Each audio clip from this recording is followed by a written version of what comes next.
Tunity. Hey guys, tonight we stand at the dark edge of the ancient sea, where the Mediterranean breathes against stone cliffs and the last orange line of sunset slips behind the pillars of Heracles. You are barefoot on a salt-stung quay, Tunity, listening to sailors mutter about a vanished island beyond the known world, a place richer than imagination and apparently less good at disaster planning. Somewhere out there, past the narrow gate we now call Gibraltar, Atlantis glimmers in rumor. Tunity, bronze and moonlit water. You probably won't survive this. Ancient ocean travel has no life jackets, no weather app, and the snacks are mostly hard bread with emotional damage.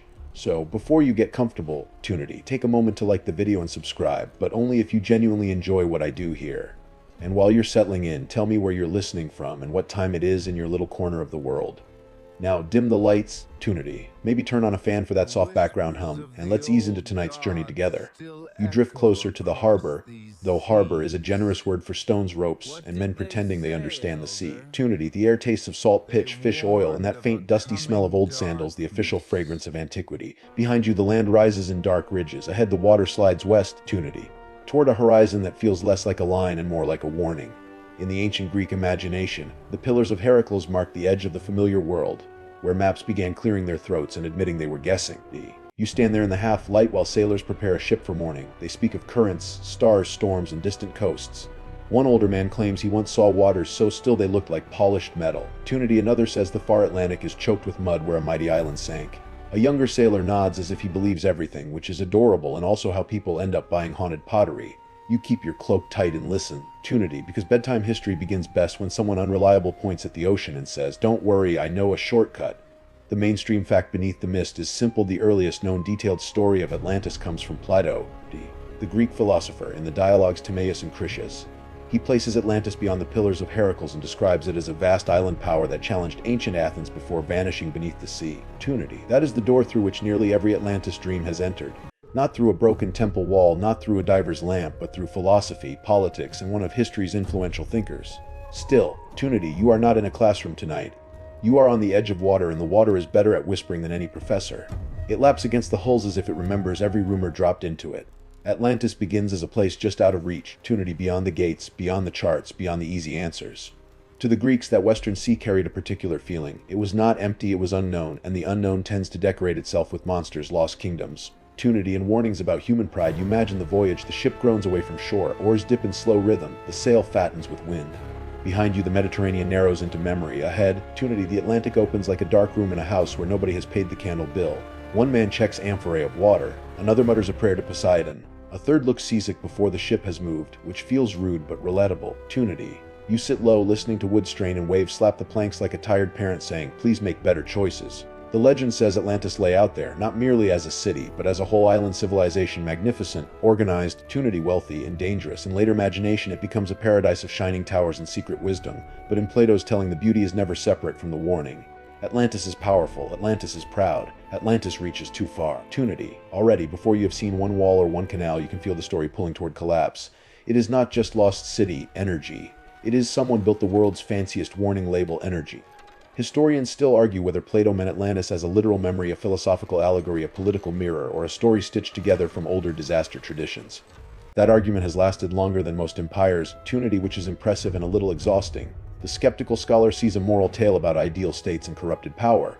The hopeful treasure hunter sees a breadcrumb trail. Tunity, the sleepy listener, sees moonlight trembling on black water and thinks maybe the truth is less like a locked chest and more like a tide pool deep in places, slippery everywhere.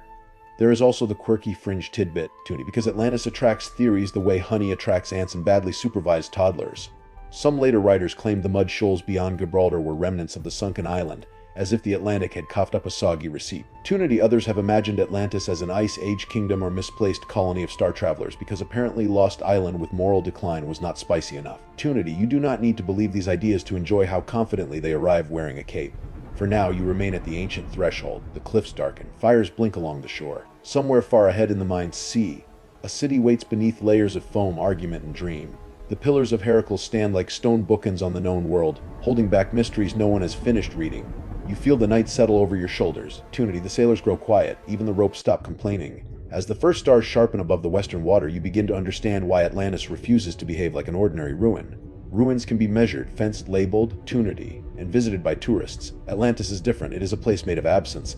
It has no ticket booth, no gift shop, no board guard telling you not to touch the sacred column. It survives because it is missing tunity, and missing things become whatever people need. So you keep watching the horizon, the sea breathes in, the sea breathes out. Somewhere beyond the pillars, beyond certainty, Plato's warning stirs like a shape under deep water. Tune in, you let yourself drift toward it, slowly, softly, one wave at a time. Tunity, the horizon does not give you Atlantis yet.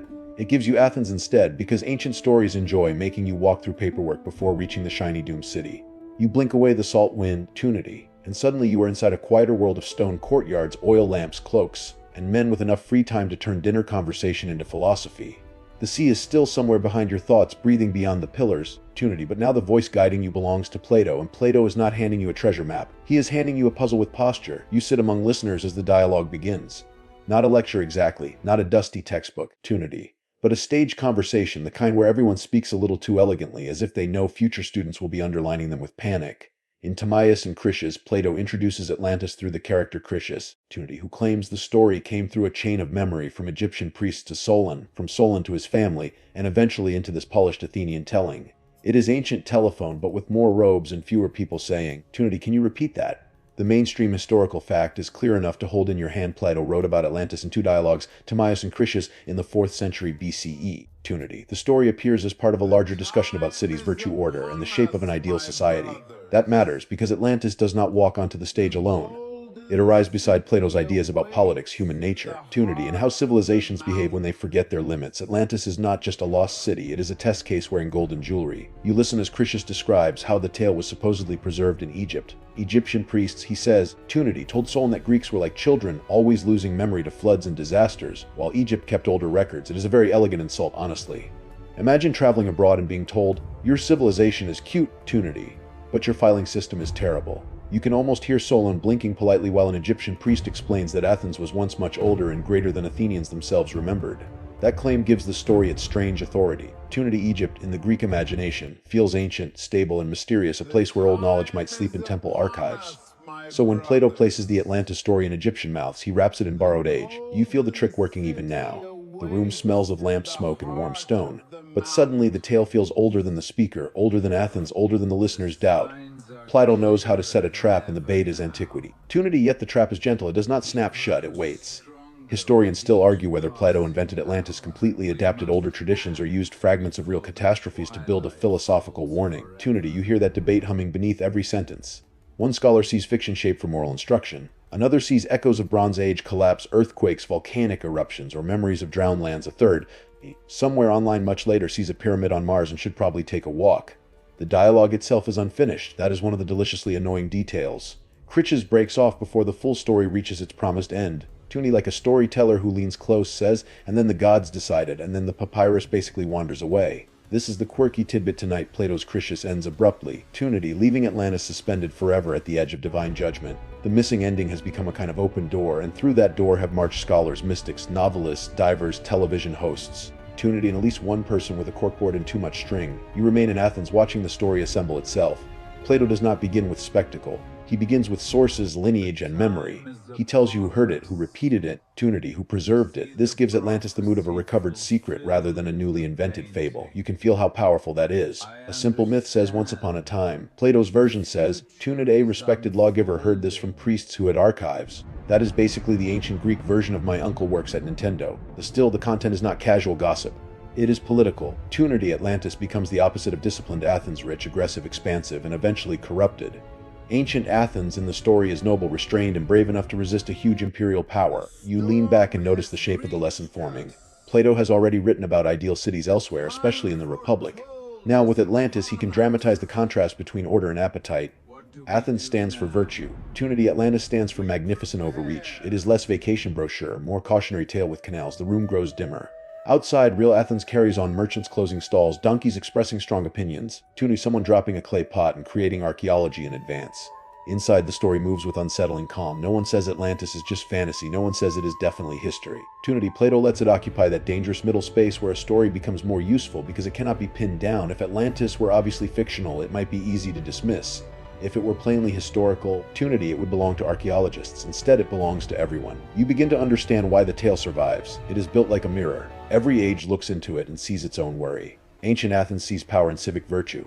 Renaissance thinkers see lost wisdom. Modern readers see climate disaster, imperial arrogance, technological pride, or just a really expensive beachfront development with poor long-term planning. Atlantis changes because the fear underneath it remains familiar. What happens when a society becomes brilliant enough to trust itself too much? Plato sets the trap by refusing to make it simple. He gives you names, places, genealogy, timing, Tunity, and a vanished ending. He places Atlantis beyond the known sea but anchors it in conversation, memory, and moral argument. You sit with the listeners as the oil lamp flickers lower. In the lost city begins to feel less like a destination than a question. The question follows you back toward the water. Was Atlantis a warning disguised as history, or history reshaped into warning? The sea does not answer. It never does. Tunity, it only darkens, patient and smug, like it knows something and has signed a very old non-disclosure agreement. Tunity, the question follows you from Athens back into the dream of the sea, and now the water finally opens. Not with a crash, not with a trumpet, but with the slow patience of a curtain rising in a very expensive play. You drift beyond the pillars, Tunity past the last familiar headlands, until the Atlantic widens around you like a dark blue secret. Dawn lifts, mist unrolls across the surface. Then, ahead, impossibly calm and confidently over-designed, Atlantis appears. At first it is only a shape, Tunity a low line against the pale morning. Then the details sharpen. You see a broad, fertile plain spread below them, squared and measured as if someone has taken a ruler to paradise. You see shining water cut into rings, one circle inside another, Tunity around a central island where temples rise above the canals. The city does not sprawl like a normal place built by people arguing with mud, taxes, and gravity. It unfolds with suspicious symmetry, Tunity like an architect's dream after too much honey wine. Plato's mainstream description gives Atlantis a striking layout, a central acropolis surrounded by alternating rings of land and water, connected by bridges and canals. Tunity, with harbors large enough for ships and a great plain organized into military districts. The city is not described vaguely. It has measurements, resources, walls, docks, and systems. It feels planned, it feels measurable, it feels Tunity in the most dangerous way, almost real. You step onto a stone quay where bronze fittings glint. Boats glide through the outer harbor. Merchants shout from decks loaded with timber, metals, fruit, pottery, and possibly someone's confused goat. Tunity, the air smells of wet rope, cedar, crushed herbs, and hot bread. Atlantis is awake, and it wakes beautifully. Water moves everywhere in canals, basins, fountains, and channels that carry ships inward toward the royal center. Tunity, the city seems less built beside the sea than married to it, and like many dramatic marriages, there may be problems later. You cross the first bridge. Beneath you, green-blue water slides between stone embankments. Tunity, the bridge is wide enough for carts, animals, soldiers, and the kind of official who walks slowly because he owns a hat. On the next ring of land, houses press along broad streets. Workshops open their shutters. Metalworkers hammer copper and tin. Tunity, children chase each other near the canal edge, proving that even in a legendary super civilization, someone is yelling, "Do not run there." Each ring draws you closer to the center. The outer districts feel busy and practical, Tunity full of trade and noise. The middle rings become grander. Walls gleam with different metals, one with coppery warmth, another with tin's pale shine, another said to flash with orichalcum. Tunity, the mysterious metal Plato describes as second only to gold in value. Some ancient sources use the word for a valuable alloy, but later imaginations turn it into a glittering lost substance, part metal, part magic. Tunity. Please add this to the fantasy game inventory immediately. That is tonight's quirky tidbit. Orichalcum has fed centuries of speculation, and when ancient metal ingots were found in a shipwreck near Sicily in modern times, Tunity, some headlines linked them to Atlantis, though serious interpretations stayed cautious. Still, you understand the temptation. Give people a lost island and a mysterious shining metal, and suddenly everyone is wearing a documentary voice. You continue inward. The central island rises slightly, guarded by walls, bridges, towers, and gates. At its heart stands the Temple of Poseidon and Cleito, heavy with sacred authority. Nearby is the larger Temple of Poseidon, decorated with gold, Tunity, silver, ivory, and that glowing orichalcum. Statues of bulls and sea gods catch the light. Everything is rich, polished, and deeply committed to making visitors feel underdressed. Tunity, you look down at your travel-stained cloak and realize Atlantis has invented luxury and passive aggression at the same time. The city's perfection begins to feel unsettling. Every canal is useful. Every wall is impressive. Every harbor is placed with purpose. The island has fertile soil, abundant timber, tame and wild animals, metals from the earth, and enough resources to make neighboring kingdoms resentful. Plato gives it elephants too, Tunity, which is one detail that makes readers sit up. Historians still argue whether this reflects poetic abundance, garbled geography, North African influence, or simply Plato making the island feel vast and exotic to Greek listeners. As you wander, Tunity, you notice how the physical city mirrors the moral one. The rings protect the center, but they also separate it. Wealth flows inward, power concentrates at the sacred core. The canals invite trade, but they also allow control. Tunity, Atlantis is beautiful, yes, but not innocent. It has geometry with ambition baked in. It is a machine for organizing nature, people, ships, soldiers, and tribute. Even the landscape seems drafted into service. Tunity, and somewhere a hill is probably wondering when it agreed to become infrastructure. The great plain beyond the city stretches in an enormous rectangle, divided into lots and channels. Farmers work fields of grain and fruit. Tunity, irrigation ditches shine in the sun, roads cut straight across the land. Military captains inspect districts that are supposed to supply chariots, horses, soldiers, and ships. Tunity, this is not a sleepy island paradise where everyone lounges beside fountains discussing dolphins. Atlantis is efficient. Atlantis counts things. Atlantis has spreadsheets, spiritually speaking. Tunity, and that is when you know a civilization means business. You climb a terrace and look back. From above, the city is almost hypnotic, rings of sea and land, bridges like spokes, walls glowing in tears, and outward like thoughts through a giant mind. It is too orderly to feel accidental, too rich to feel humble, too perfect to feel safe. Beauty alone does not save a city. Engineering does not prevent arrogance. Tunity, a canal can guide water, but it cannot teach restraint. The morning grows warm, bells sound from the harbor. Somewhere below, a merchant argues about fish prices with the passion of a tragic actor. You smile. Tunity, because even Atlantis cannot escape customer service. But as the sound fades, the rings seem to tighten around the central temple, and the shining walls feel less like protection than a warning polished until it gleams. You came looking for a lost city beneath the sea. Instead, you find a city so complete, so balanced, so magnificently arranged, that it almost announces its own doom. Atlantis stands before you in the sunlight, perfect enough to be suspicious. Tunity, and the water in its canals moves quietly as if practicing how to cover everything later. Tunity. You leave the terrace while the canals keep whispering below, and the city's shining order draws you toward its oldest wound, a love story. Tunity, because naturally the most powerful empire in this dream begins with a god noticing a mortal woman and deciding that zoning laws are for other people. The central island rises under your feet, circled by water like a secret wrapped in blue ribbon. Tunity, at the heart of it, before walls, harbors, armies, and royal councils, there is a hill, a spring, and a girl named Cleito. Plato's mainstream account says that Poseidon, god of the sea, Tunity, received Atlantis as his portion when the gods divided the earth. There he fell in love with Cleito, a mortal woman whose parents had died, and he enclosed the hill where she lived with alternating rings of sea and land. Tunity, this is the divine blueprint for the city you just crossed, not first a military plan, not first a trade network, but a romantic gesture with suspiciously aggressive landscaping. Some people send flowers. Poseidon invents circular urban planning. Tunity, gods rarely understand, maybe just write a nice note. You climb toward the sacred center and imagine the island before Atlantis becomes Atlantis. The hill is quieter than wild grasses bend in the wind. Springs run clear over stone. Tunity, Cleito lives there, sheltered and alone, while the sea god's attention gathers like weather.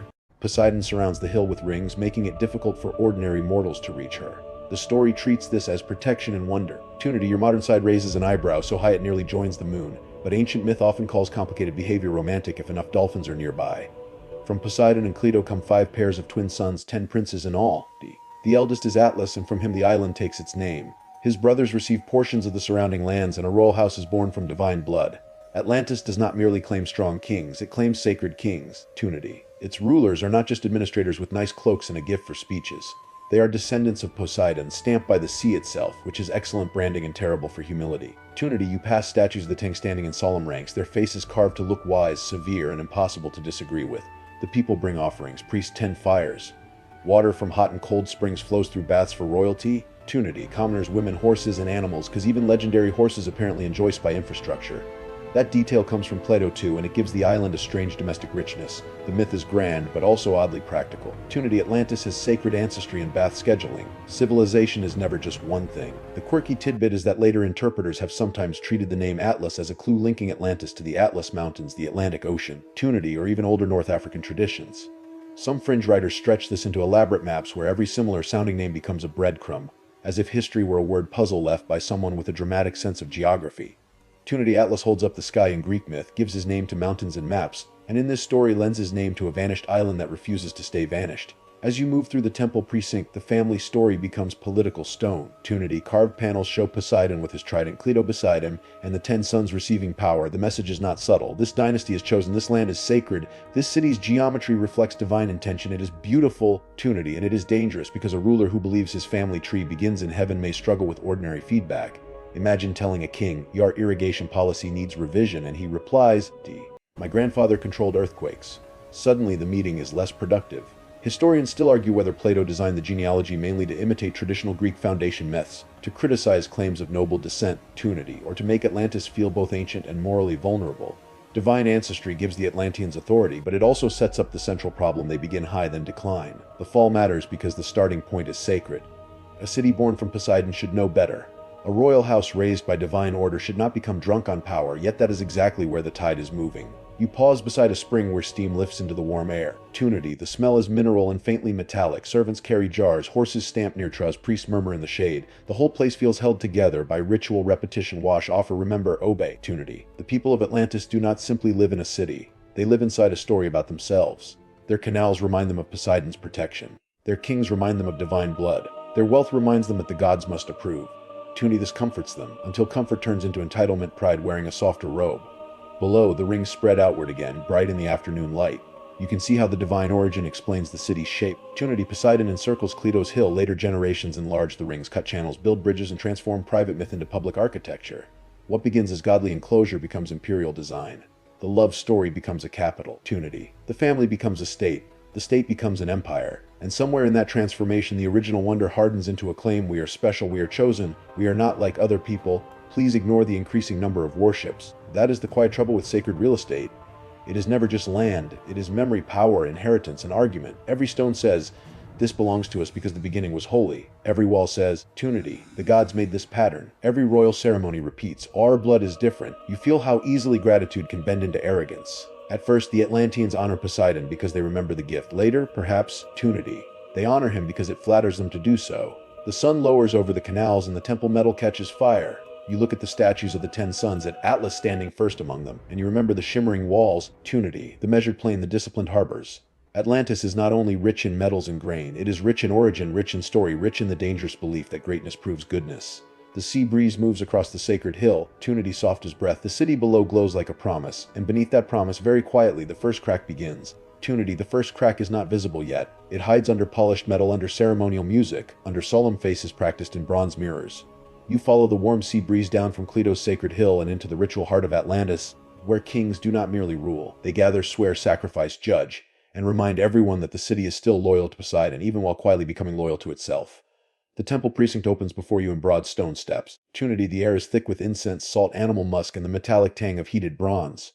Around the sanctuary stand statues of the ancient royal line, each king carved as if he personally invented seriousness. Priests move in white garments. Tunity servants carry bowls, cords, knives, and water. Somewhere, a nervous bull snorts in the courtyard, clearly having read the room and not enjoyed the plot development. If someone invited you to a sacred council with that many sharp objects, Tunity, you would also reconsider your schedule. Plato gives Atlantis a specific royal ritual. At set intervals, the 10 kings gather in Poseidon's temple, hunt sacred bulls without weapons, capture one, sacrifice it, Tunity, and let its blood fall upon a bronze tablet inscribed with Poseidon's laws. Then they drink from a mixing bowl, swear judgment, and sit through the night wearing dark robes, deciding matters of law. Power, religion, law, Tunity and theater braid together until you can barely tell where one ends. You stand at the edge of the courtyard as the kings arrive from their districts. Each descends from one of Poseidon and Cleito's 10 sons. Their cloaks are heavy, Tunity, their attendants numerous, their expressions carefully arranged. They are brothers in bloodline, rivals in practice, and colleagues in the extremely awkward group project known as monarchy. They enter the sacred enclosure, and Tunity, according to the old rule, must capture one bull using only staves and nooses. No swords, no spears. Just royal dignity versus livestock. This is where Atlantis feels strangely human. A city can build ringed harbors, glittering temples, Tunity and organized plains, but eventually its kings still have to chase a bull. While everyone watches, that is almost comforting. Even divine descendants must occasionally jog. The animal charges, men shout, robes flap. Tunity. A priest tries to look calm in the way people look calm when nothing is calm.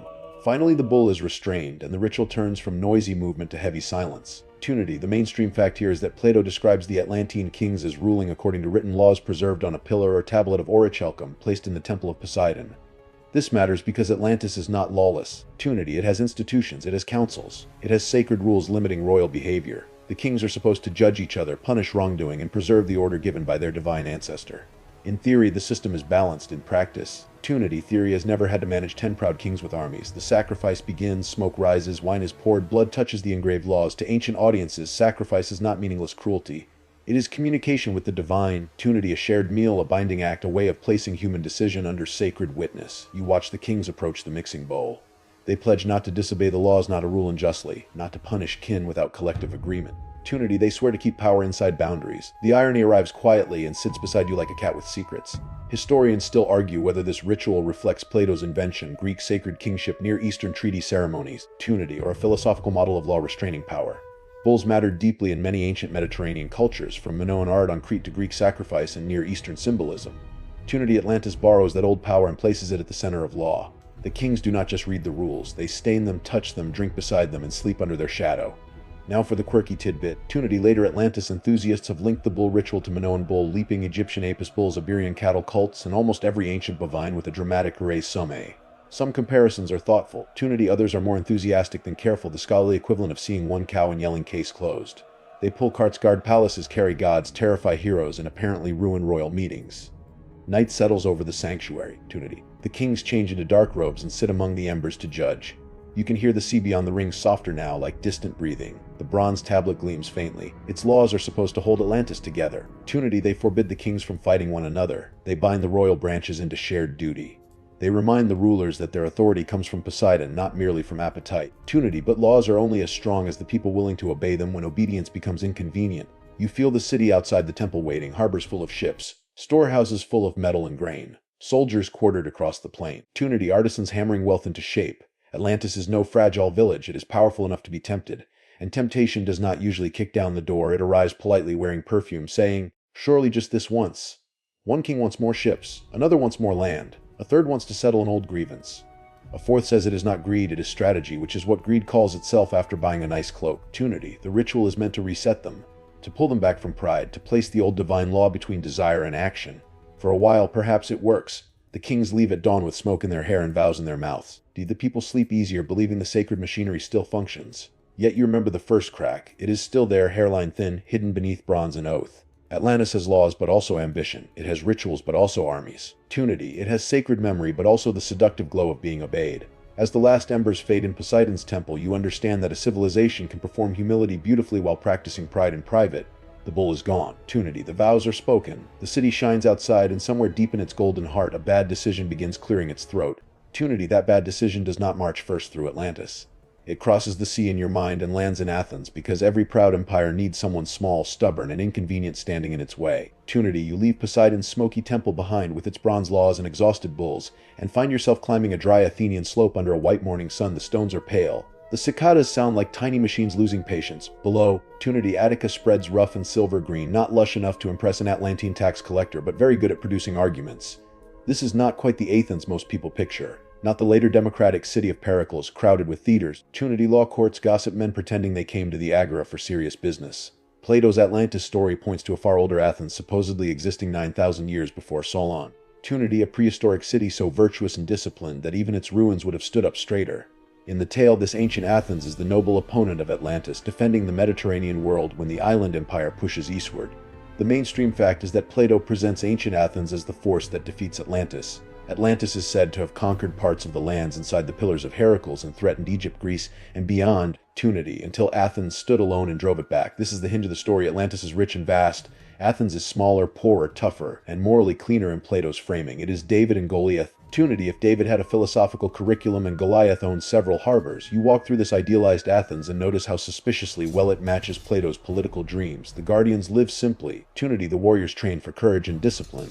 The land is shared in ways that echo the Republic, where the best city is ordered by wisdom rather than appetite. There is no glittering orichalcum here, no royal spa schedule for horses. Tunity. No kings drinking solemnly from bowls after wrestling cattle. Athens feels austere, almost severe, as if comfort has been politely asked to wait outside. You pass young fighters exercising on packed earth. Their shields are plain. Their meals are simpler than the average modern airplane snack, which is already a philosophical punishment. Older guardians watch from shaded steps. Women trained to in Plato's account of ideal society, at least in principle. Tunity, which would have startled many traditional Greek listeners and possibly caused several beards to twitch. The city is not glamorous, it is controlled, lean, and alert. Tunity. You sense that Plato is building a moral contrast so clear it practically arrives with labels: good discipline on one side, sheeny disaster machine on the other. Tunity. Historians still argue whether Plato used ancient Athens as a genuine memory of prehistoric conflict, a fictional model of his ideal state, or a patriotic mirror designed to flatter and correct his own city at once. Tunity. The timing alone raises eyebrows. 9,000 years before Solon would place the conflict far beyond any recognizable Greek state, long before agriculture had fully settled into the forms Plato describes. Tunity. That does not stop the story from feeling purposeful. Historical or not, it gives Athens a mythic past in which virtue matters more than wealth. The quirky tidbit waits on the Acropolis. Plato describes old Attica as once being richer in soil, Tunity, forests, and springs, but later stripped down by floods until the land resembles the bones of a body wasted by disease. It is one of history's earliest dramatic environmental complaints, and honestly, Plato could have hosted a very intense documentary called When Hills Lose Topsoil. You run your hand over bare stone, imagine an earlier green landscape washed away by storms. That image also softens the propaganda, yes. Athens is the convenient hero, and Plato is not exactly neutral. He gives his own cultural world the role of defender, while Atlantis becomes a cautionary villain with excellent plumbing. But he also shows Athens as vulnerable to time, disaster, opportunity, and forgetting. The Egyptians remember what the Greeks do not. The land itself is worn down. The heroic past survives only as a story recovered from elsewhere. Even the convenient hero arrives with cracks in the shield. You descend toward the city's edge, where farmers move among olives and scrub. The soil is thin under your sandals. Goats stare at you with the ancient expression of animals who know human politics will end badly. In the distance, the sea glows hard and bright. Somewhere beyond it, Atlantis gathers fleet, supplies soldiers, and confidence. Here, Athens gathers discipline. The contrast is almost too neat, which is the point. Opportunity. Plato is not trying to write a balanced international news report. He is asking what kind of city can resist corruption when glittering power comes knocking.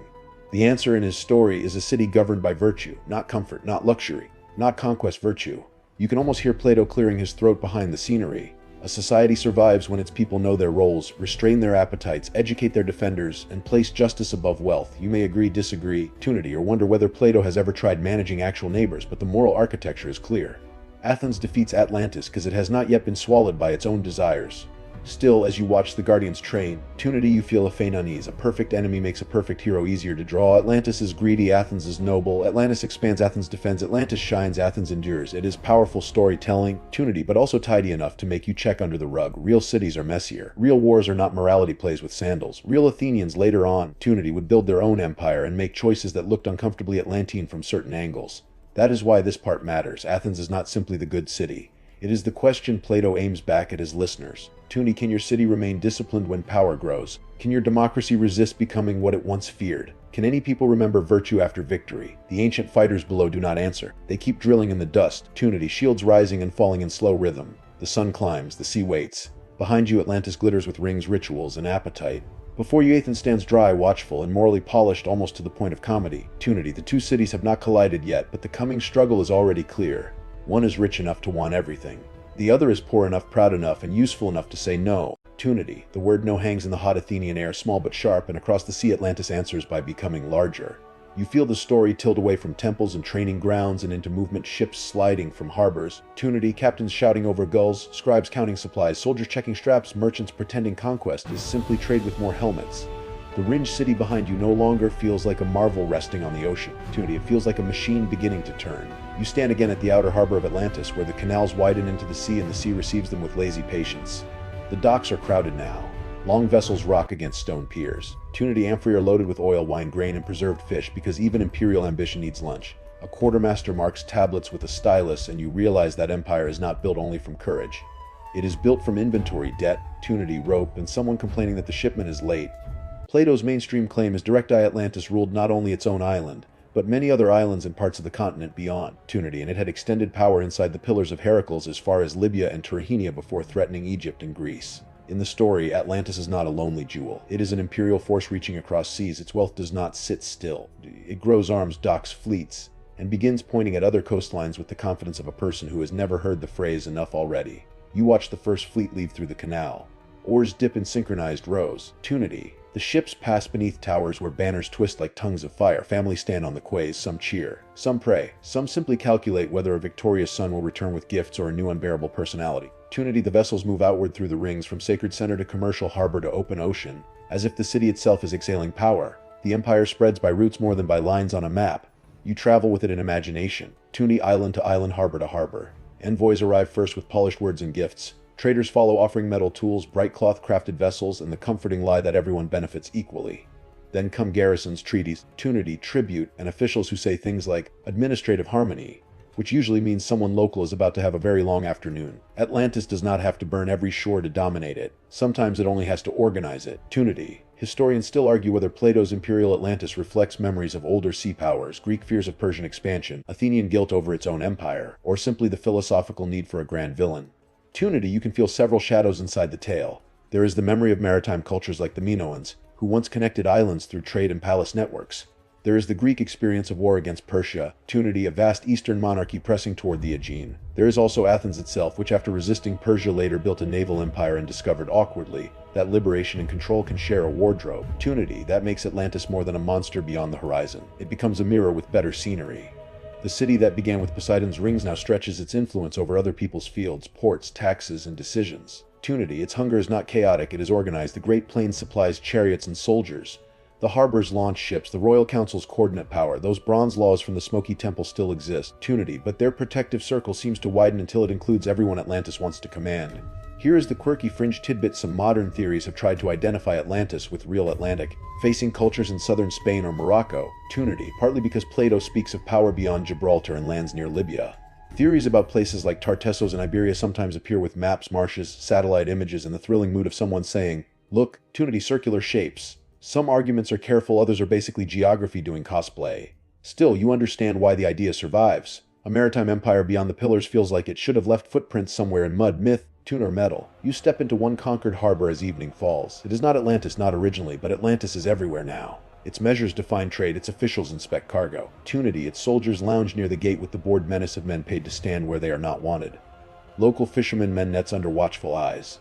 A child stares at an Atlantean helmet as if it were a strange insect. Tunity, the smell of foreign spices mixes with tar, smoke, and resentment. Empire always has a smell, and it is rarely as noble as the speeches. Still, the machine works, roads are repaired, warehouses rise, tribute flows. Tunity, some local elites grow rich by cooperating, because history has never run out of people willing to become assistant managers of domination.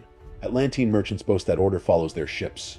Atlantean priests bless new altars to Poseidon. Tunity, Atlantean captains speak of security, unity, destiny. You hear the language of expansion becoming soft, almost soothing, like a lullaby sung by someone quietly measuring your coastline. Tunity, you begin to see the bad sense of portion control promised by the glittering city. Atlantis has grain, metals, timber, animals, canals, temples, laws, and baths for horses. Remember those pampered legendary horses, and yet it still wants more. More islands, more ports, more tribute, more recognition. Wealth does not satisfy the appetite, it trains it. Power does not close the hand, it teaches the hand to reach farther.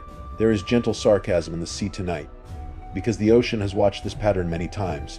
At the edge of the harbor, you look back toward the west, where the home island lies invisible beyond the curve of the world. The empire feels immense now, but also stretched. Tunity, every ship that leaves must return or be replaced. Every occupied coast needs loyalty, fear, or payment. Every promise of greatness becomes another rope tied to the central city. Atlantis expands like a dream, convinced it cannot become a burden. The stars appear one by one. An Atlantean petrol fire flickers by the water. Somewhere in the distance, Athens waits, dusty and disciplined, still saying no. Between the two powers, the sea darkens into a road for ambition. Tunity. Atlantis has stopped being merely beautiful. It has become hungry, and hunger, when dressed in gold and given a navy, rarely knows when dinner is over. Tunity. The hunger does not roar at first. It seeps. It moves through Atlantis like damp through a palace wall, quiet enough to ignore until the paint begins to bubble. You return across the dark sea with the Empire's ships. Tunity, past conquered harbors and nervous coastlines, back toward the ringed island where everything still shines. The towers catch dawn, the canals glow, priests chant at Poseidon's temple. Merchants open their stalls. Atlantis looks healthy. Tunity, which is exactly how Decline likes to dress when it has errands to run. You walk through the outer districts and feel the difference before you can name it. The city remains orderly, but the order has grown heavy. The officials move with sharper voices, soldiers linger longer at crossings, tax scribes sit behind tablets with the expression of men who believe numbers are a personality. In the markets, foreign goods pile higher than before at amber ivory. Tunity, rare woods, dyed cloth, spices with names everyone mispronounces confidently. Wealth has entered from every direction, and wealth, like a guest who does not understand bedtime, refuses to leave quietly. Tunity, Plato's mainstream moral point is that Atlantis declines when the divine element in its rulers becomes diluted by mortal nature. At first, the descendants of Poseidon are virtuous, obedient to law, and moderate despite their riches. Tunity, over generations, however, their godly inheritance weakens, and human greed, ambition, and arrogance rise. That is the hinge of the fall. Atlantis does not collapse because it is poor, weak, or badly engineered. Tunity, it collapses because it becomes less able to govern itself. You pass noble houses where painted walls show old victories. Banquets spill music into courtyards. Tunity, guests recline beside silver dishes and speak of honor while servants refill cups at a pace suggesting honor is very thirsty. One young aristocrat complains that the older laws are restrictive, that the empire needs flexible leadership. Tunity, that Poseidon surely wants boldness. This is how trouble often introduces itself, not as villainy, but as a proposal to modernize the rules. Somewhere, a bronze tablet feels a chill. The rituals continue. Tunity, bulls are still hunted in the temple precinct. Kings still gather under sacred roofs. Oaths are still spoken. But the words have begun to sound polished by habit rather than warmed by belief. Tunity. You remember that unfortunate bull from the Royal Council, the one having the worst networking event in Atlantis, and now even the ceremony seems tired. The kings know the gestures. The priests know the songs. The people know when to bow. Tunity. The machine functions, but something in the heart of it has loosened. Historians still argue whether Plato's account of this moral decay is mainly a religious myth of divine blood thinning, a political allegory about constitutional decline, Tunity, or a warning to Athens after its own imperial behavior. The phrase divine element may sound mythical, but the anxiety is practical. How does a society preserve restraint after success? Tunity. How does it teach humility to children born inside walls their ancestors struggled to build? How does it stop victory from becoming a family disease? The quirky tidbit tonight comes from later esoteric traditions. Tunity, where Atlantis often becomes a civilization destroyed by misused spiritual or technological power crystals, forbidden energy psychic machines, and other items that sound as if they came from a dramatic gift shop. Tunity. Plato says nothing about crystal lasers. He gives you pride, luxury, and broken virtue, which is less sparkly but much more uncomfortable. Still, the crystal version survives because people prefer disaster with props. Tunity. Human arrogance alone feels too familiar. Give it glowing stones and suddenly it can sell posters. You climb to a high balcony overlooking the rings. From here, Atlantis still appears perfect. The temple gleams. Tunity. Ships move through canals with calm precision. The plain beyond the city is green and divided. Yet the beauty now has a faint pressure behind it, like a smile held too long. You hear arguments in council chambers. Tunity. You hear generals asking for more ships. You hear merchants demanding harsher terms in distant ports. You hear priests insisting that the gods favor Atlantis because the alternative would be deeply inconvenient. Tunity. The change is not that Atlanteans suddenly become cartoon villains. No one wakes up, stretches, and says, "Wonderful morning to ruin civilization." Decline is softer. A judge overlooks a noble's crime because the family is useful. Tunity. A commander exaggerates a threat to justify expansion. A king interprets an oath generously, which is what powerful people call breaking it with better vocabulary. A festival grows more extravagant while poor districts wait for repairs. Tunity. A province sends tribute late, and the response becomes crueler than necessary. Each act is small enough to fend together, they become a tide. You move among ordinary people and find uncertainty beneath the city's polished confidence. Tunity. A dockworker mutters that the empire feeds the rich first. A veteran limps past a shrine and refuses to look at the king's statue. A shopkeeper lowers her voice before speaking of taxes. Not rebellion, not yet, just unease. Tunity. The kind that lives in shoulders and silences. Atlantis is still strong, but strength can hide strain. A bridge may hold thousands of footsteps before the crack is heard. The rulers, meanwhile, mistake admiration for virtue. Tunity. They see tribute and call it respect. They see fear and call it peace. They see full harbors and call it destiny. You want to tug one royal sleeve and say gently, "That is not destiny, sir." Tunity. That is logistics with an ego. But dream visitors rarely change ancient empires. You can only watch as the old sacred story becomes self-congratulation. We descend from Poseidon becomes we deserve command. The gods blessed us becomes the gods approve whatever we do next. Even the sea seems to withdraw a little, as if embarrassed for them. The canals that once felt like Poseidon's embrace now feel like mirrors, reflecting gold banners. Tunity and faces too satisfied with their own reflection. You remember the bare hills of Athens, the disciplined training grounds, the dusty city saying no. Atlantis has forgotten that no is a sacred word too. Tunity. It is the word that keeps appetite from becoming law. Evening settles. Lamps kindle across the rings. Music floats from high houses while oars creak in the harbor below. The city glows more beautifully than ever. Tunity. And that beauty is part of the sorrow. Nothing looks doomed from the inside when the tables are full and the walls shine. But virtue has begun to leak from Atlantis drop by drop into the dark water beneath its bridges, and the tide, Tunity, patient as always, is keeping count. Tunity. The tide is keeping count, and beneath Atlantis the earth is listening. You feel it first as a tremor in the soles of your feet, so faint that everyone pretends it is nothing. A cup rings softly on a table. A hanging lamp sways. Tunity. A merchant pauses mid-boast, then continues, because pride has never been famous for reading safety instructions. Outside, the canals remain glossy. Ships bump against stone. Somewhere, a horse in one of those royal baths lifts its head. Tunity. Possibly the only sensible creature in the city.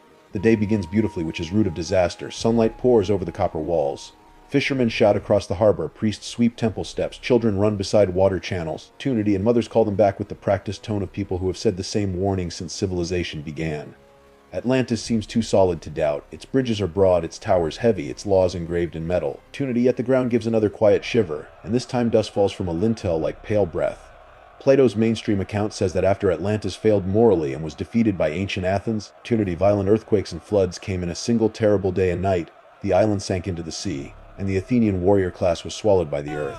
The phrase is brief, considering it has powered thousands of years of imagination. Tunity. Plato does not spend pages describing collapsing towers. He simply lets catastrophe arrive like a door shutting. You move through the city as unease spreads. At first people explain it away. The sea is restless. The foundations are old. Tunity. The gods are being dramatic, which to be fair is their brand. A nobleman says there is no danger, and because he says it loudly near servants, it becomes less reassuring. Another tremor answers him. Tunity. This one rolls under the stones in a deeper wave. Water slaps the canal walls. Bronze ornaments clatter. A crack races across plaster with the thin, dry sound of a twig snapping. Now the city hears it. Not one sound, but many animals crying. Tunity. Wheels grinding, jars breaking, feet running, prayers rising too quickly to be beautiful. The rings that once made Atlantis seem protected begin to feel like traps. Bridges become bottlenecks. Canal walls shed stones. Tunity. Ships strain at their moorings while sailors shout orders that the water ignores with professional confidence. You stand near the second ring and watch the canal draw back, then surge forward, tunity, as if the sea has inhaled sharply and changed its mind about staying polite. Historians still argue whether Plato's destruction of Atlantis reflects pure moral symbolism, memories of real earthquakes, and tsunamis, echoes of Bronze Age disasters, tunity, or the general Mediterranean awareness that the earth under your sandals is not always committed to customer satisfaction. The Aegean and Eastern Mediterranean have known major earthquakes, eruptions, coastal flooding, and sudden destructions. Tunity, ancient people lived with shaky ground and dangerous seas even when myths dressed those forces as angry gods. That may be why this part feels so powerful. You do not need Atlantis to be literal for the fear to be real. Tunity, the Mediterranean world had seen walls fall, harbors shift, islands smoke, and waves behave like invading armies. A city can be proud, organized, and wealthy and still be made of materials the earth is willing to rearrange. Tunity, this is the awkward reminder beneath every ruined stone lasts longer than people, but not always as long as stone thinks. The quirky fringe tidbit arrives with the mud. Tunity, Plato says the sea where Atlantis sank became impassable because of shoals of mud left by the submerged island. Later writers and explorers loved this detail. Some imagined a literal muddy barrier in the Atlantic beyond Gibraltar. Others connected it to the Sargasso Sea, floating weeds, strange calms, or maps where the ocean looks suspiciously like it is hiding paperwork. But here, inside the dream, there is no time for theories. The sky darkens though the day is not done. Tunity, clouds gather low and bruised over the sea. Another shock hits stronger than before, and the ground lifts under you like a sleeping animal disturbed beneath a blanket. Buildings groan, a tower near the harbor leans. Tunity holds for one impossible second, then drops in a roar of dust and stone. People scatter. Someone tries to carry 3 amphorae at once, which is admirable, doomed, and exactly the kind of ancient multitasking that ends in pottery confetti. Tunity, rain begins in hard slanting lines. The canals overflow, water runs down steps, through courtyards into storage rooms, across polished floors where banquets had recently congratulated themselves. Tunity. The bronze tablet in Poseidon's temple gleams in torchlight while priests chant faster. The kings gather, perhaps, or perhaps they are too late, each suddenly aware that divine ancestry does not come with earthquake insurance. Tunity. Remember the solemn oaths, the bull, the dark robes, the vows to stay just. The earth remembers too, and it has chosen a very unsubtle feedback method. You climb toward higher ground, tunity, but higher ground is relative on an island the sea has decided to edit. From the central hill you see chaos spreading through the rings. Bridges break, ships are thrown sideways. The outer harbor becomes a churn of foam timber. Tunity and terrified voices, the fertile plain beyond the city floods in shining sheets, channels vanishing under wider water. The geometry that once made Atlantis magnificent now draws lines for its undoing. The canals invite the sea inward. Tunity, the rings become ripples. Yet even in the terror, the scene remains strangely quiet at the edges, as dreams can be. You notice a child clutching a carved toy boat. You notice a soldier staring at the temple, waiting for Poseidon to appear. Tunity, fix the foundations, and perhaps issue a short statement. No god arrives, only thunder and the groan of stone and water climbing where water should not be. Night falls early. Firelight breaks into fragments on the flood. The island shakes again. Tunity, deeper now, not a tremor but a decision. Atlantis, the shining, measured, overconfident city, begins to sink out of certainty and into legend. The sea does not hurry. It rises with awful patience, covering streets, swallowing courtyards. Tunity, lifting doors from hinges and sliding over the steps where kings once swore that law would hold them. One ring disappears, then another, and the black water folds over the city like a blanket drawn too high. Tunity, the black water folds over the city like a blanket drawn too high, and for a while there is only darkness, salt, and the slow hush of a story sinking into itself. Then the dream shifts. You rise not from Atlantis, but from ash. Tunity, the sea brightens in age and blue, the air sharpens with sunlight, and ahead of you a crescent-shaped island smokes under the ancient sky. This is Thera, known today as Santorini. Tunity, and it waits like a clue someone left on the table with no instructions and entirely too much confidence. You sail closer in a small Bronze Age vessel, its hull creaking over glittering water. White cliffs lift from the sea, Tunity, layered with volcanic stone. The island does not wear mystery quietly. It practically leans over the rail and whispers, notice anything circular. Around you, sailors glance at the flooded volcanic basin. Tunity, and try not to think too hard about a mountain leaving sea behind. Ancient people may not have had modern geology, but they did have eyes, nerves, and the universal instinct to say, that looks bad.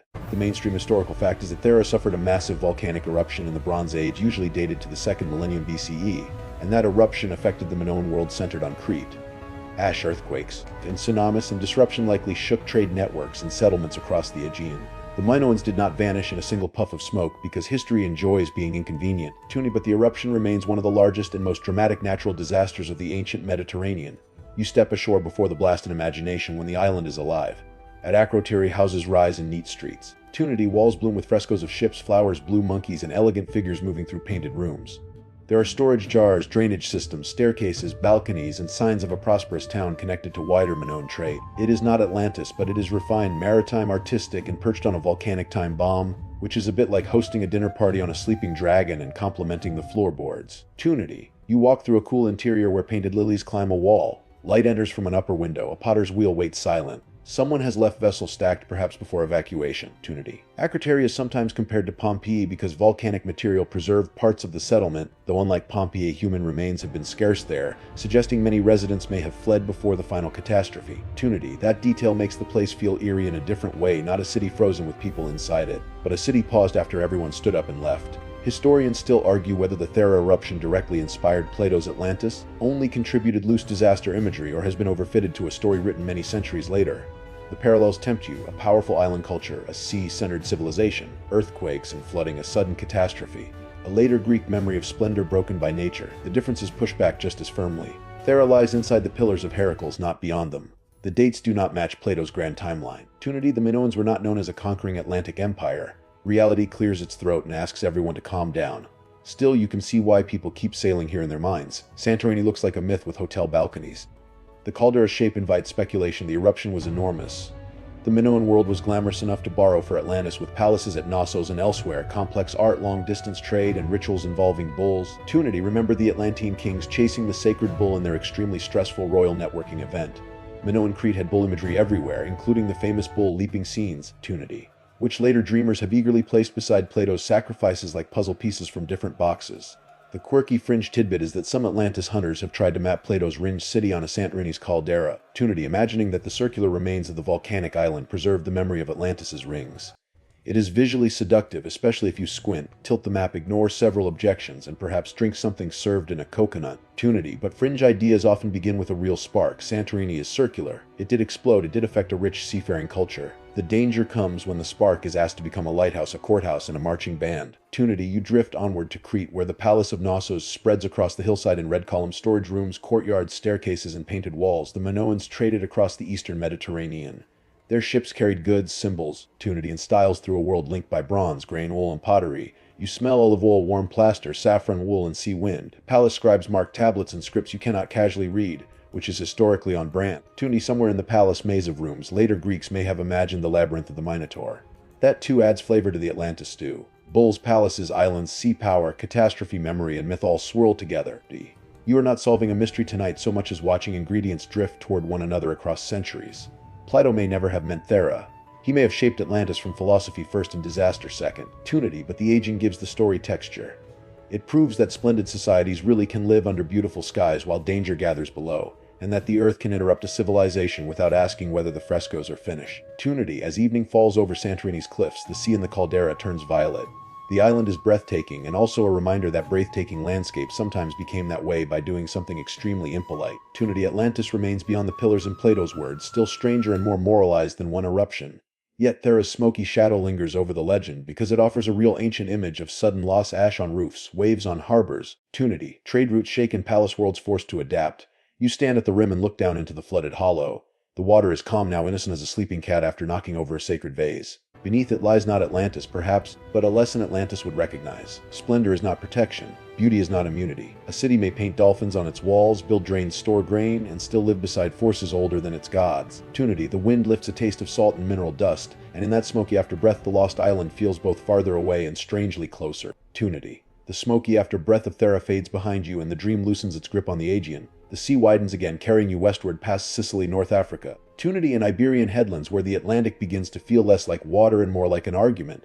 Atlantis has sunk in Plato's story, but in human imagination it immediately develops the most stubborn swimming ability in history. Opportunity. No sooner does the island vanish than people begin dragging it from place to place. Like a suspiciously heavy couch nobody wants to admit does not fit the room, you stand over a table covered with maps. Some are ancient, Opportunity, drawn with careful coastlines and enormous confidence in places the cartographer has never visited. Some are modern, sharp with satellite clarity, which somehow does not stop anyone from circling random shapes in red and whispering, Opportunity there. The room smells of parchment, dust, lamp oil, and obsession. Atlantis has become less a city than a target, and everyone insists their arrow is the smart one. Opportunity. The mainstream historical fact here is that Plato placed Atlantis beyond the pillars of Heracles, meaning beyond the Strait of Gibraltar, in the Atlantic direction. This single geographical clue has shaped centuries of searching. Opportunity. Because he also describes Atlantis as larger than Libya and Asia combined, some readers treat it as a vast island continent, while others argue the measurements and language belong more to philosophical exaggeration than cartographic reporting. Opportunity. Either way, the pillars become the doorway, and every coast beyond them starts auditioning. You travel first along the southern coast of Spain, where marshes shimmer near the mouth of the Guadalquivir River. Here, Tunity, some modern theories point toward Tartessos, a wealthy ancient culture known to Greeks and Phoenicians, associated with metals trade in the far west. You walk through reeds and flat wetlands where water reflects the sky in broken pieces. Tunity. It is easy to imagine a lost harbor under silt, an old town swallowed by mud, a memory reshaped by travelers' tales. It is also easy to imagine mosquitoes destroying your scholarly mood in under 4 minutes. Tunity. Historians still argue whether places like Tartessos preserve any distant echo of the Atlantis tradition, whether Plato borrowed Western rumors and transformed them, or whether these theories read too much into convenient geography. Tunity. Tartessos was real enough as a name in ancient sources tied to Iberia, wealth, and trade. Atlantis, however, remains a literary island with moral architecture. The overlap is tempting but slippery. You can place a finger on the map, Tunity, but the story slides sideways like a fish with legal representation. From Spain you cross to Morocco, where the Atlas Mountains rise in long blue folds under the sun. Here the name Atlas becomes magnetic. Atlas the Titan, Tunity. Atlas the first Atlantean king, the Atlantic Ocean, the Atlas Mountains, all these names lean toward each other so nicely that some theorists practically hear a choir. You walk through dry valleys scented with dust, thyme, and warm stone. Tunity. Shepherds move goats across slopes. The mountains are real, solid, and patient. They have watched empires come and go without once needing a crystal power core. The quirky fringe tidbit tonight is that Atlantis has been placed almost everywhere. Tunity. The Azores, the Canary Islands, Malta, Sardinia, Antarctica, the Caribbean, the North Sea, Bolivia, and even places that make the phrase "beyond the pillars" do emotional gymnastics. Tunity. Antarctica became especially popular in fringe circles because of old maps, imagined crust shifts, and the drama of a frozen lost civilization.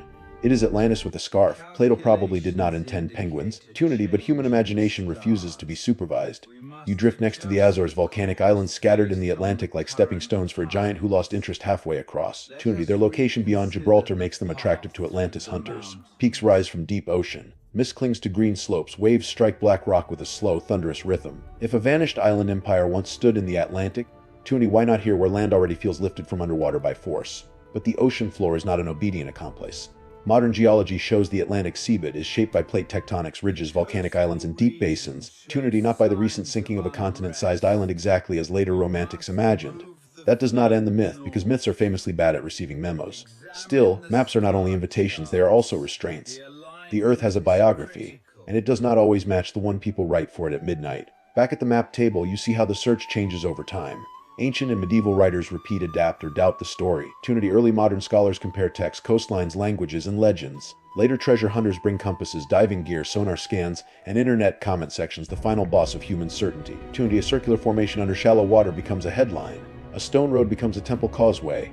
A natural pattern becomes masonry if the lighting is dramatic enough. The lost city is always one blurry image away, apparently. Tunity. Yet you should not laugh too hard. Misread clues often begin with a sincere longing to connect fragments, a strange ruin, a flood story, a place name, a submerged wall, a memory of disaster. Human beings are pattern-making creatures. Tunity, and usually that saves us. It helps us read seasons, track animals, predict storms, and notice when someone says minor fee with suspicious cheerfulness. But pattern-making can also make constellations out of scattered dust. Tunity. Atlantis survives in that gap between evidence and desire. You look again at the maps. Spain offers mud and metals. Morocco offers Atlas and Atlantic edges. The Azores offer volcanic mystery. The Canaries offer ancient islands. Tunity. Every candidate holds a small candle, but none lights the whole room.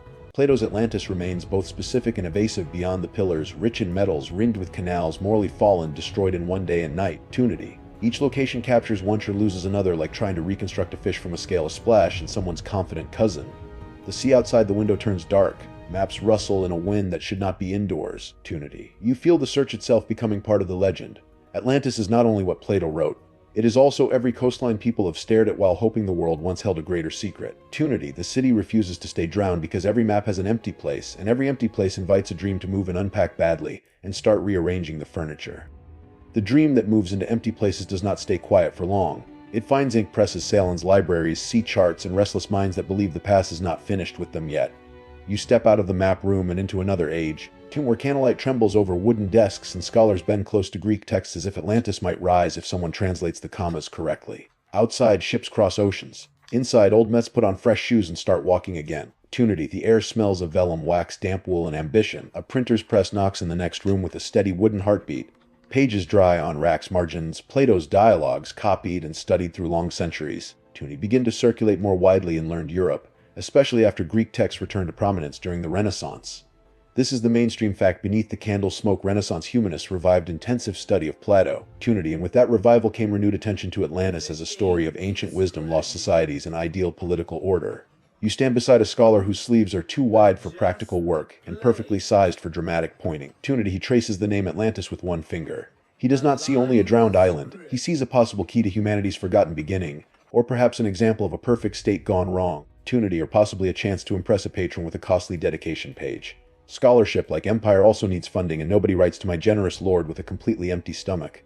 The Renaissance loves recovery. Opportunity, lost statues emerge from soil. Ancient manuscripts reappear in libraries. Greek and Roman authors return as companions, rivals, and occasional sources of intellectual panic. So Atlantis fits beautifully into the mood. Opportunity, a vanished civilization described by Plato, a world older than known history, a place of wealth, order, and punishment. It is irresistible. Opportunity, the city becomes not just a warning but a promise that the past contains locked rooms still waiting for keys. Historians still argue whether Renaissance interest in Atlantis was mainly literary, philosophical, colonial, occult, or political. Opportunity, the answer, inconveniently, is often yes. Some thinkers treat it as a moral allegory. Others fold it to debates about ideal commonwealths. Others wonder whether newly encountered lands across the Atlantic might connect to ancient stories. Opportunity. The so-called New World has entered European awareness, and suddenly Plato's island beyond the Western Sea feels less like fantasy and more like a question with ships in it. You move through a study lined with globes. Opportunity, one globe shows coastlines still uncertain, sea monsters placed where confidence runs out. Another chart marks islands with names half known and half hoped for. The Atlantic is no longer just the dark road beyond the pillars, it is a busy, Opportunity, dangerous, profitable highway. Sailors return with reports of lands unknown to classical geography, and scholars begin asking whether ancient writers had hinted at them. Atlantis becomes a bridge between old authority and new discovery. Opportunity, which is convenient, glamorous, and occasionally a spectacular way to misunderstand both. Francis Bacon gives Atlantis one of its most famous early modern transformations in New Atlantis, published in the 17th century. You enter that imagined island Bensalem not as Plato's doomed empire, but as a society devoted to knowledge, experimentation, and organized learning. Bacon uses the Atlantis idea to dream about science, institutions, and reform. The lost city becomes less a sunken warning and more a blueprint for intellectual hope. Atlantis changes costume again because apparently one myth cannot be expected to wear the same outfit for 2,000 years. There is your quirky tidbit, Opportunity in early modern imagination. Atlantis sometimes becomes a respectable ancestor for all sorts of grand projects, from utopian politics to secret wisdom traditions, as if a vanished island were the ultimate letter of recommendation. Opportunity, later occult writers would lean even harder into this, turning Atlantis into a storehouse of hidden knowledge, ancient priests, and mysterious initiations. If Plato built a moral trap, later centuries added velvet curtains, coded handshakes, Opportunity, and probably a robe nobody should wear near candles. You follow a group of learned men arguing softly after supper. One says Atlantis proves that civilizations rise and fall according to virtue. Opportunity, another says it preserves memories of ancient navigation. A third suggests it may explain peoples across the ocean. A fourth has clearly eaten too much and believes all problems can be solved by comparing alphabets. Their voices overlap like waves. Opportunity, nobody agrees, but everyone is delighted to disagree. Indoors, a safe indoor hobby. The colonial shadow enters quietly, and you feel the room cool. As Europeans encounter and conquer lands across the Atlantic, Opportunity, some use myths of lost origins to fit unfamiliar peoples into familiar stories. Atlantis becomes, for certain writers, a way to explain cultures they do not understand without actually listening properly. A dangerous habit forms. Instead of asking what a civilization says about itself, outsiders ask whether it descends from their favorite ancient mystery. Still, not every revival is foolish. Atlantis also becomes useful for asking serious questions. Opportunity, what makes a society just? Can knowledge be preserved after catastrophe? Do wealth and power always corrupt? How much should a state organize life? What happens when exploration discovers not paradise, but more human complexity? Opportunity, the city beneath the sea becomes a thought experiment that floats wherever thinkers need it. It is lost, so it can be moved. It is ancient, so it can be respected. It is destroyed, so it can warn. You return to the printer's room. Opportunity, fresh pages lie in stacks, each one a small boat carrying the myth farther. Plato's Atlantis no longer belongs only to ancient Athens. It belongs to translators, utopians, mapmakers, mystics, empire builders, skeptics, Opportunity, and sleepy readers who would rather not be chased by a sacred bull tonight. Thank you very much. Remember that royal bull ritual. By now the bull has been transformed into symbolism, allegory, footnote, and dinner conversation. Honestly, it has earned a vacation. Night deepens outside the windows. The press slows. The scholar closes his book but leaves a ribbon between the pages, because Atlantis is never truly finished, only paused. Opportunity, the city has risen from Plato's dialogue into Renaissance imagination, wearing treasure dust and philosophical perfume. It is no longer only beyond the pillars. It is inside libraries now, inside speculative maps. Opportunity, inside the human desire to believe that lost wisdom can be found if the light is right and the translation is patient. You hear the sea again faintly between the turning pages. Opportunity. The sea between the turning pages grows louder, and the library walls dissolve into a stranger room, part lecture hall, part candlelit parlor, part basement filled with maps, crystals, and one chair that has definitely heard too much. Opportunity, Atlantis has crossed from ancient philosophy into modern hunger. Now it becomes a palace built from speculation, where every corridor promises secret knowledge and every locked door has someone confidently selling a key, tunity. You move into the 19th century, where gentlemen with impressive beards and alarming certainty write thick books about vanished continents. The world is being classified, measured, excavated, translated, and compared. Archaeology is becoming systematic, geology is rewriting Earth's age, and Darwin has made many dinner conversations less peaceful. Into this atmosphere steps Atlantis, carrying Plato in one hand and a suitcase of big claims in the other. Tunity, people want origins. They want a mother civilization, a lost source, a grand explanation that ties every pyramid, flood myth, language, and decorative spiral in one enormous bow. The mainstream historical fact is that Ignatius L. Tunity, Donnelly's 1882 book Atlantis, the Antediluvian World, did more than anything else to popularize modern Atlantis theories. Donnelly argued that Atlantis had been a real advanced civilization destroyed by catastrophe, tunity, and that its survivors spread culture to Egypt, Mesoamerica, and other ancient societies. His ideas are not accepted by mainstream scholarship today, but his influence is enormous. Tunity. He helped turn Atlantis from Plato's philosophical island into a full-blown lost motherland of civilization. You watch Donnelly's imagined Atlantis rise like a stage-set grand temples, priests, kings, navigators, engineers. Tunity, people apparently responsible for every impressive ancient achievement, unless local humans are allowed to have talent, which would ruin the theory's furniture arrangement. It is seductive because it is tidy, too teddy. Tunity, a single lost source explains similarities across cultures. A single catastrophe explains flood legends.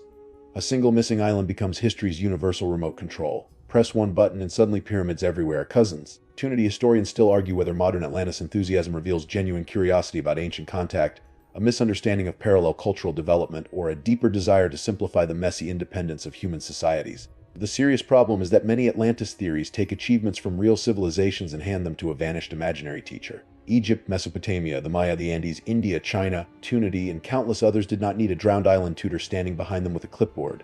Humanity occasionally manages brilliance without a secret Atlantis subscription plan.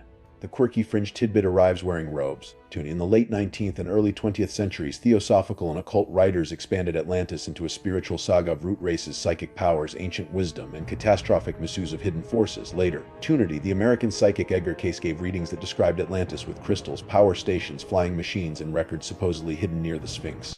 Plato, meanwhile, Tunity, remains in the corner holding his short dialogue and looking like a man whose dinner anecdote escaped containment. You drift through a hall of esoteric Atlantis. Crystals glow on velvet cloth. Diagrams show energy grids. Paintings depict priests, scientists directing beams of light into machines that look suspiciously like lamps with better public relations. Someone explains that Atlanteans powered their civilization with giant crystals, communicated telepathically, Tunity, and perhaps annoyed dolphins with their superior vibration. You nod politely because dream etiquette matters, but you keep one hand on your wallet. The appeal is easy to understand even when the evidence is not. Tunity. A technologically advanced Atlantis lets people imagine that the ancient past was not primitive but dazzling, perhaps even wiser than the present. A spiritual Atlantis lets people imagine that knowledge was lost because a shining age fell. Tunity. This is comforting in a strange way. If wisdom was lost, maybe it can be found. If power was misused, maybe we can do better. If crystals destroyed civilization, maybe stop placing them near the toaster. You step into the 20th century, Tunity, and Atlantis keeps changing costumes. It appears in pulp magazines, comic books, speculative archaeology, spiritual movements, and television specials with music that sounds like a fog machine thinking. Tunity, it moves from scholarly margins into popular culture, flexible enough to host alien survivors, super science, underwater kings, psychic archives, and at least one dramatic hallway full of blue light. Few check the foundations, and yet, Tunity, beneath the silliness, there is an old seriousness breathing. Atlantis pseudoscience often grows where people feel modern civilization is unstable. Industrial war, nuclear weapons, environmental crisis, and technological speed all make Plato's warning feel freshly polished. An advanced society destroyed by its own pride. That idea does not need a crystal engine to feel relevant. The fringe palace is full of strange furniture, but the floor beneath it is made from real anxiety. You pause before a display case holding a bronze-colored tablet, a fake artifact engraved with symbols no ancient person would recognize unless they shopped at a fantasy bookstore. Tunity, it reminds you of the real bronze laws in Poseidon's temple, the oaths, the bull. The king's pretending discipline would save appetite from itself. Remember that sacred bull, Tunity, dragged into royal ceremony like the world's least enthusiastic legal witness. In the fringe versions, the bull is gone, replaced by beams, portals, and hidden masters.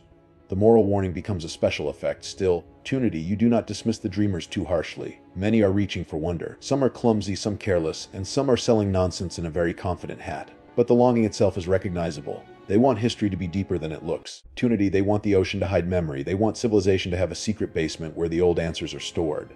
That longing is human. The problem begins when longing pretends to be proof. By night, Tunity, the palace of pseudoscience, shines around you. Towers of crystals, halls of maps, chambers of psychic records, balconies overlooking oceans that never quite match Plato's text. It is beautiful in its own weird way, too, and unstable in almost every other way. You walk carefully, listening to claims piled too high. Atlantis has become everything: warning, paradise, motherland, laboratory, temple, alien, airport, opportunity, and motivational poster for people who own too many quartz points. Outside, the true sea waits darker and calmer than the theories built above it. It does not confirm, it does not deny, it only breathes against the shore, patient as ever, opportunity. While the palace of speculation glitters behind you and Plato's older question slips quietly forward again. What happens when human beings become so dazzled by their own stories that they forget to ask whether those stories are true? Opportunity. The question moves ahead of you like a lantern in fog, and the strange palace of speculation fades into the wider world where Atlantis keeps resurfacing again and again. Opportunity. With the stubbornness of a cork and the confidence of a myth that has never had to pay rent. You leave the crystal halls behind, but you do not leave the lost city. It follows you into books, films, comics, games, documentaries, bedtime searches, opportunity, and late-night thoughts that begin with, what if, and somehow end with someone zooming into the Atlantic at 2 in the morning. You walk through a modern city now, rain shining on pavements, windows glowing blue, opportunity, traffic murmuring like a tired ocean. Atlantis is everywhere here, though not in stone. It lives on screens in libraries, in old adventure novels, in museum gift shops, in cartoons, in heroic underwater kingdoms, opportunity in video games where someone has kindly made ancient ruins climbable. Plato's island has become portable. It can fit inside a paperback, a movie trailer, a conspiracy thread, or a child's plastic submarine. Opportunity. Not bad for a place that allegedly drowned before breakfast. The mainstream fact is simple: Atlantis has become one of the most enduring myths in Western culture, adapted repeatedly in literature and popular entertainment. Opportunity from early modern utopian writing to adventure fiction, fantasy, science fiction, comics, and film. Jules Verne imagined Captain Nemo visiting Atlantean ruins beneath the sea in 20,000 Leagues Under the Seas. Opportunity. Later creators turned Atlantis into everything from a lost technological empire to a magical underwater kingdom. The city survives because it is flexible. It bends without breaking, which is useful when your main civic feature is being unavailable. You pass a cinema poster showing glowing towers under blue water. Next to it, a game advertisement offers ancient machines, secret doors, and dramatic ruins placed exactly where a hero can jump between them. Atlantis has become visual shorthand. And if a story needs wonder, lost knowledge, danger, and an excuse for architecture with excellent lighting, Atlantis arrives wearing bubbles. No one needs to explain too much. The name itself opens a door. You hear Atlantis and already expect columns, opportunity, mystery, and at least one hallway that should absolutely not still have electricity. Historians still argue whether Atlantis endures mainly because of Plato's philosophical warning, because of real memories of disaster, because of imperial nostalgia, or because humans are simply unable to resist a beautiful ruin with missing paperwork. The debate is serious, but the emotional answer may be quieter. Atlantis lets people imagine that history has hidden rooms. Opportunity. It suggests the world was once stranger, grander, maybe wiser, and that something important has slipped beneath the surface. In ordinary life, things disappear slowly: languages, neighborhoods, habits, childhood places, people you meant to call. Opportunity. Atlantis gives loss a skyline. That is why it returns whenever civilization feels fragile. When wars break faith in progress, Atlantis appears as a warning. When technology races ahead, Atlantis becomes the advanced society that overreach. Opportunity. When climate anxiety rises with the seas, Atlantis becomes horribly literal, a city swallowed by water because powerful people ignored limits. When people feel spiritually hungry, Atlantis becomes lost wisdom. When people want adventure, opportunity, it becomes treasure. When people want a documentary at midnight, it becomes new evidence, because apparently sleep was not invited. The quirky fringe tidbit tonight is the Bimini Road. Opportunity. A formation of underwater limestone blocks near the Bahamas that some Atlantis enthusiasts have claimed is part of a lost road or harbor. Mainstream geology sees natural beach rock formation. Opportunity. But the images are wonderfully suggestive if you enjoy squinting at stones with theatrical music playing. It is the perfect Atlantis clue: visible enough to excite, explainable enough to frustrate, opportunity, and underwater enough to make everyone sound mysterious. You float above that shallow blue water for a moment. Sunlight scatters over pale stones. Fish move through the gaps with no concern for human theories. The blocks lie in a rough line. Opportunity. Neither confessing nor apologizing. Someone on a boat points downward and says, "There, the road to Atlantis." Someone else says, "Natural formation." The fish says nothing, which is wise. You feel the same old pattern: evidence, desire, opportunity, debate, and the sea quietly charging admission in sunscreen. Atlantis also survives because it flatters and warns at the same time. It tells you humanity may once have been magnificent. It also tells you magnificence can fail. Opportunity. That combination is powerful. A purely perfect paradise would become boring. A purely wicked empire would become simple. Atlantis is both glorious and guilty. It glitters, then sinks. It builds canals, temples, laws, baths for horses. Opportunity. Remember those luxury spa horses, and still cannot save itself from the old disease of wanting too much. That makes it feel uncomfortably modern. You enter a bookstore where Atlantis appears in children's shelves, occult shelves, opportunity, history shelves, fantasy shelves, and sometimes in the section that makes librarians sigh gently. Each version chooses a different Atlantis. Some stories make it noble and misunderstood. Some make it arrogant and doomed.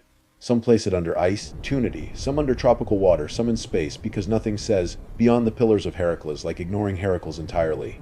Yet beneath the costumes, the emotional shape remains recognizable, a hidden world, a fall, a question. Opportunity, the question is not really, where is Atlantis? It is, what are we afraid of losing? You walk past shelves and screens and rainy windows, and the answer changes with each person. Some fear losing knowledge. Some fear losing innocence. Some fear losing power. Some fear that the world they trust is less solid than it looks. Atlantis gathers those fears and gives them architecture. It lets anxiety wear a crown, then lowers that crown beneath the waves. Late at night, opportunity, someone searches for Atlantis again. They are not just looking for ruins, they are looking for a feeling that the past still has secrets, that the ocean still hides doors, that civilization is not as final as it pretends. Outside, opportunity, rain taps the glass. The modern city hums. Beneath all that noise, the old water breathes. Atlantis refuses to drown because it is not only a place in a story. It is the shimmer on the edge of every map, the warning under every empire. And the dream that something lost may still be listening below. Opportunity, the dream that something lost may still be listening below, carries you back toward the water, away from modern rain and glowing screens. Away from maps with red circles, away from scholars, seekers, mystics, opportunity, and that one very confident person who thinks every rectangle underwater is a temple. You return to the edge of the ancient sea, where the pillars of Heracles stand in moonlight and the Atlantic breathes beyond them. The city is gone now, opportunity, or perhaps it was never there in stone, but the absence has weight. It waits below the surface like a held note. You step into a small boat without asking who built it, which is rarely recommended in waking life but acceptable in bedtime history. Opportunity, the oars move by themselves, dipping softly into black water. No gulls cry, no sailors boast, even the ropes behave, a miracle almost as unlikely as Atlantis itself. Behind you, the known world fades into silver cliffs. Ahead, opportunity, the sea spreads smooth and dark, hiding every answer with excellent manners. The mainstream fact, the one that anchors this whole drifting night, remains simple. Opportunity, Atlantis survives in the historical record because Plato placed it in Timaeus and Critias, not because archaeologists have identified a confirmed sunken Atlantean capital. No accepted evidence has established Atlantis as a real city exactly as Plato described it. The Ringed Canals, Poseidon's royal line, the imperial war against ancient Athens, and the sudden sinking belong first to his texts. Opportunity, everything else is interpretation, argument, longing, and occasionally a documentary narrator saying, could it be? With suspicious enthusiasm. Still, a story does not need to be literally true in every stone to carry memory. Opportunity, you look down through the water and see fragments that might be ruins or reflections, or the mind arranging darkness into architecture because it wants company. A column appears, then bends into moonlight. A bridge forms, then becomes a wave. A bronze wall glimmers, then vanishes like a fish changing its mind. Atlantis is most powerful here, where certainty dissolves and imagination begins doing quiet repairs.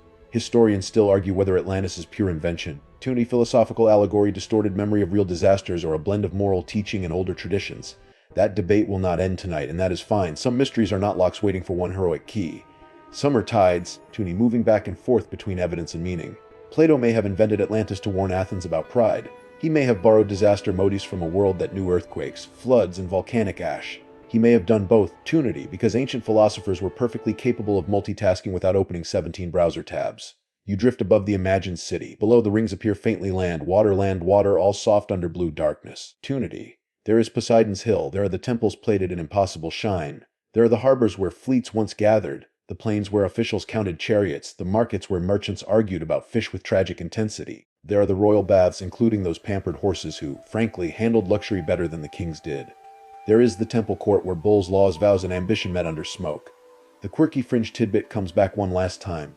Some believers have claimed that hidden Atlantean records wait beneath the Great Sphinx, in underwater chambers, or in secret archives guarded by initiates who are apparently very selective with library cards. Opportunity. No mainstream evidence supports those claims, but the idea is wonderfully persistent. People want Atlantis to have left a message, a warning, a manual, a glowing tablet labeled, "Please do not repeat our mistakes," preferably waterproof. Opportunity. But perhaps Plato already left the message. You do not need a crystal vault. You have the shape of the story. A brilliant society rises from divine favor and natural abundance. It builds beautifully. It organizes power. It grows wealthy. Opportunity. It forgets restraint. It reaches outward. It mistakes success for virtue.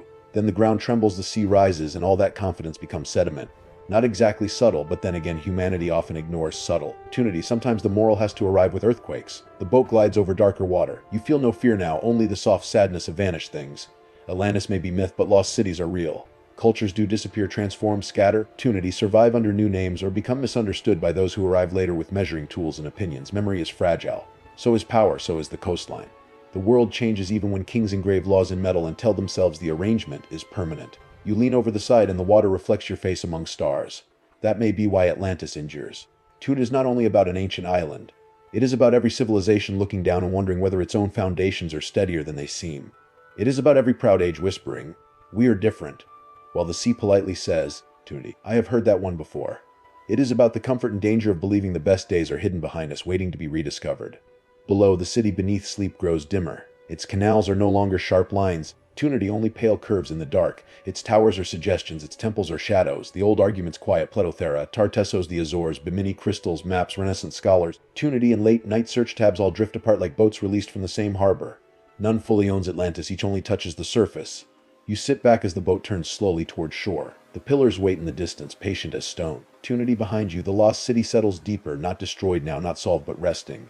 You understand that Atlantis is less a place you find than a question you carry, how to build without arrogance, remember without fantasy, tune to wonder without surrendering your judgment, and let mystery remain mysterious when it has earned the right.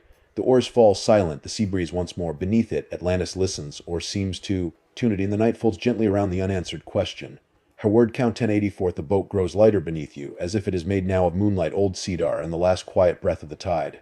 The cliffs ahead soften. Tunity, the water behind you smooths itself over every imagined tower, every bright canal, every proud gate, until nothing remains but a dark, calm surface holding the stars. You do not need to solve the sea tonight, Tunity. You do not need to decide whether Atlantis was stone, symbol, memory, warning, or dream. The night can hold all of those possibilities for you, gently, without asking you to choose. Some stories are meant to be explored and then released. Tunity, some lost cities are meant to sink back down after they have given you their lesson. The air cools, the waves become smaller. Each one touches the boat, pauses, and slips away. Far below, the golden walls fade into blue shadow. Tunity, the kings are quiet now. The bulls are quiet, the scholars close their books, the mapmakers roll up their charts. Even the ocean, old keeper of secrets, seems less like a riddle and more like a blanket.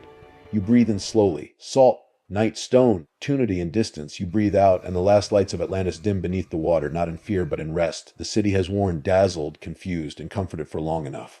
Now it sleeps, and you can sleep too. The shore is near. Tunity, the fan is humming softly, and the ancient sea is no longer asking anything from you. It only rises and falls, carrying the lost city into silence, carrying your thoughts into stillness, carrying the night toward a softer, slower, sweet dreams.